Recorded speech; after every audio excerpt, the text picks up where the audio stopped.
knew that the Interactive Science Museum was here, but I didn't realise that the Interactive Maths Museum was over there in the Rainbow Casino. I just saw somebody tweeted that there is I thought it was quite an amusing tweet, that there is in Clevedon, there is a placebo science march happening at this time, which I guess is what you call a crowd control group. Yeah, as Chris said, I was born in Somerset, so I travelled up from London today. I met somebody who flew down from Aberdeen, so thank you for all coming together from far and near. My grandfather came to Somerset in the 1930s, and my parents came here in the 1950s, and then I was born here and I grew up here, and so I love the Southwest. It's because it was such a lovely home for us when we moved here, and it's where I grew up and became a nerd. So I was very happy to drive down this morning and be part of the Bristol Science March. And I was going to talk about pure science because, as Chris explained, I've written about pure mathematics and pure physics and so on. But I thought I'll come back to that at the end. But before that, I thought I'd just talk about what happens if you don't have science. What happens in the absence of science. And to try and demonstrate what happens in that situation, I wanted to do a little experiment, which I've done before, but not outside and with so many people, so we'll give it a go. Alexis is going to play some music for us, which you'll all recognise. Here we go. It's Led Zeppelin's Stairway to Heaven.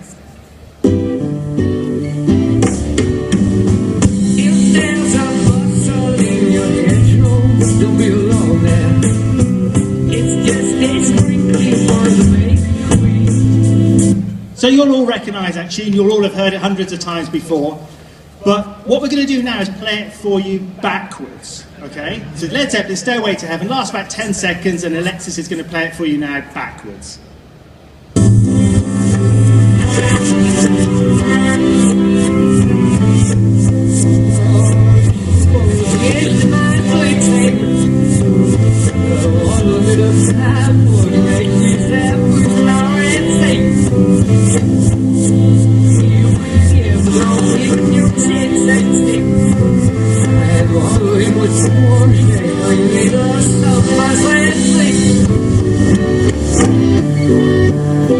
Okay, so the question is, hands up if you heard the word Satan in there. Oh, great. Got a few dozen people heard the word Satan, that's great. Could we click to the next slide, please? Hands up if you heard the words, "Here's to my sweet Satan, the one whose little path would make me sad, whose power is Satan. He'll give you 666. There was a little tool shed where he made us suffer, sweet Satan." Hands up if you heard all of that. Just me, right.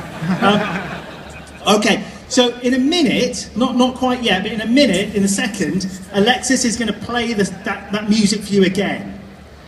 And this time, I'm hoping everyone is going to hear every single one of these words, okay? And I make you two promises. My first promise is we are not cheating. I promise you we're just playing exactly what you've heard. It's literally the same sound file on the computer. So first of all, no cheating. Second, you are going to hear all of these words, okay? So here we go, Led Zeppelin, Stairway to Heaven, backwards, the way you all just heard it, but this time you're all going to hear all of these words. Alexis, over to you.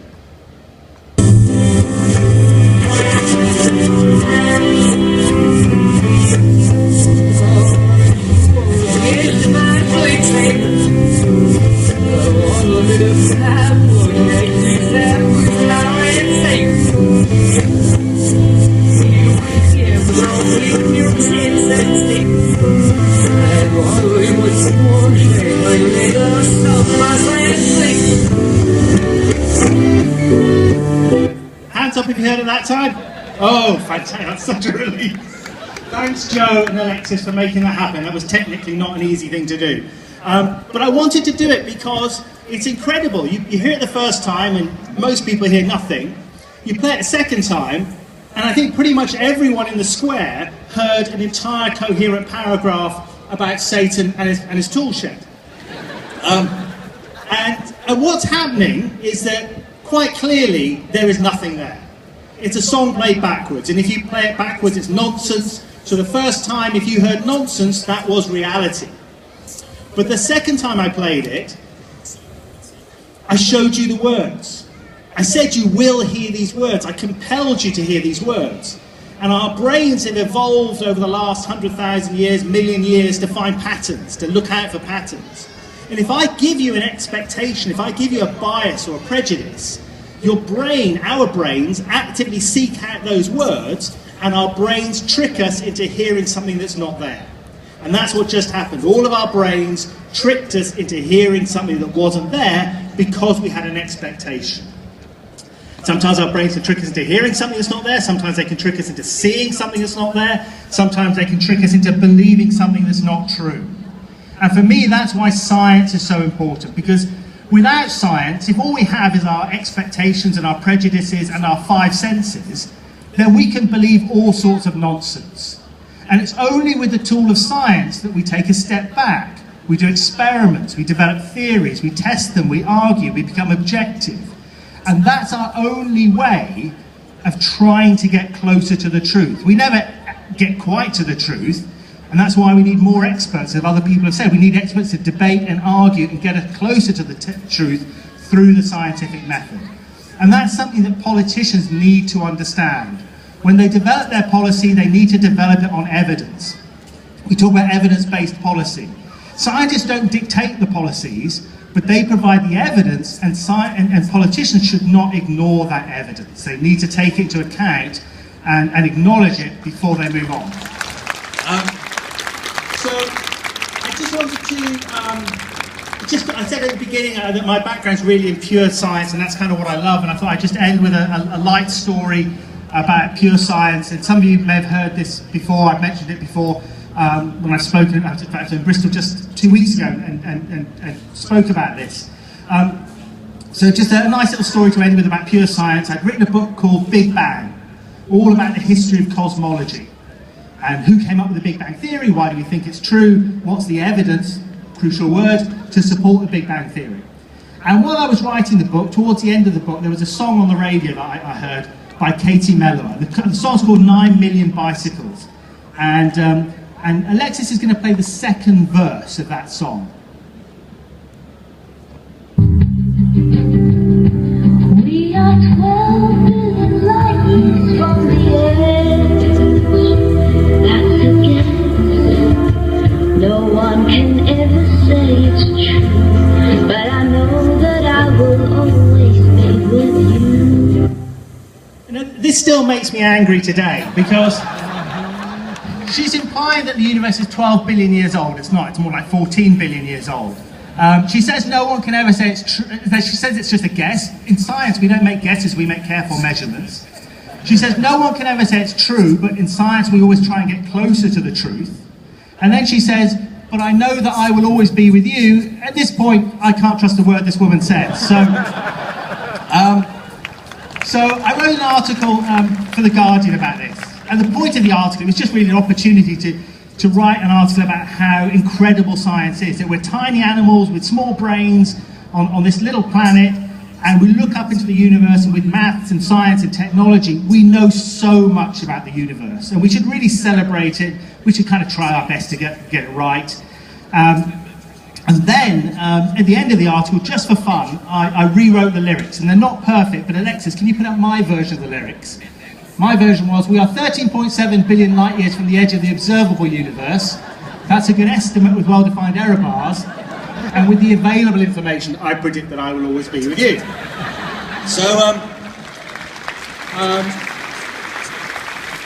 and people seem to like the article, and that was great. What was even better was that the next day, the phone rang, and it was Katie Melua.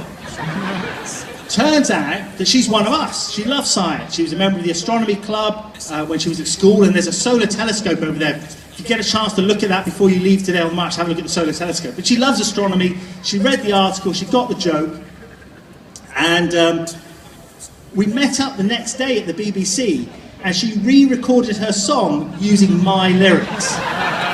So I will leave you with this. Hopefully demonstrating all of our loves of science. This is Katie Melua singing her song, but with my lyrics. Over to you, Alexis. We are 13.7 billion light years from the edge of the observable universe. That's a good estimate with well-defined error bars. And with the available information, I predict that I will always be with you. Thank you very much, thank you.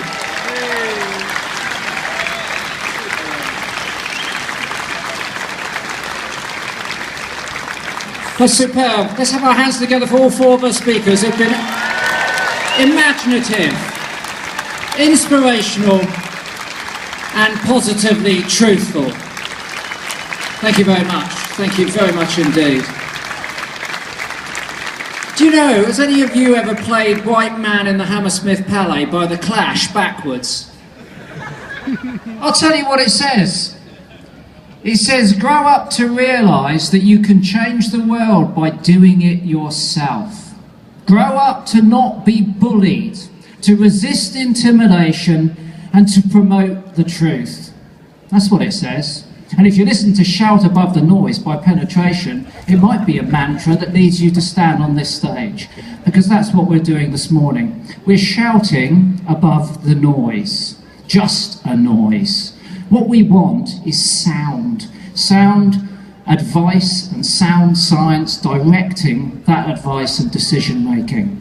I was driving up this morning with my partner Charlotte, and she was postulating an idea that we should initiate a campaign called Conservation Coming Out of the Closet. And when I questioned on her thoughts on this, she said, well, what we want to demonstrate is that in effect, we're all conservationists. We all have the capacity, and we are already making positive change within the field of conservation.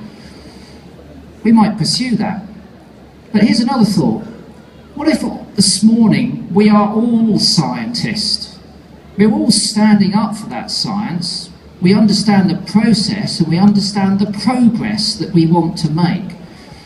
And I think that's what we've done. We've come together this morning as scientists. We're investigating what we need to know about how we want to change the world.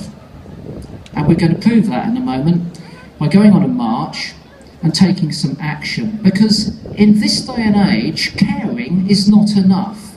We have to take action. Before we set off, let's thank some others who've taken some action. I'd like you to put your hands together for Ruth Peacey and Sophie Morgan, who are the principal organisers this morning.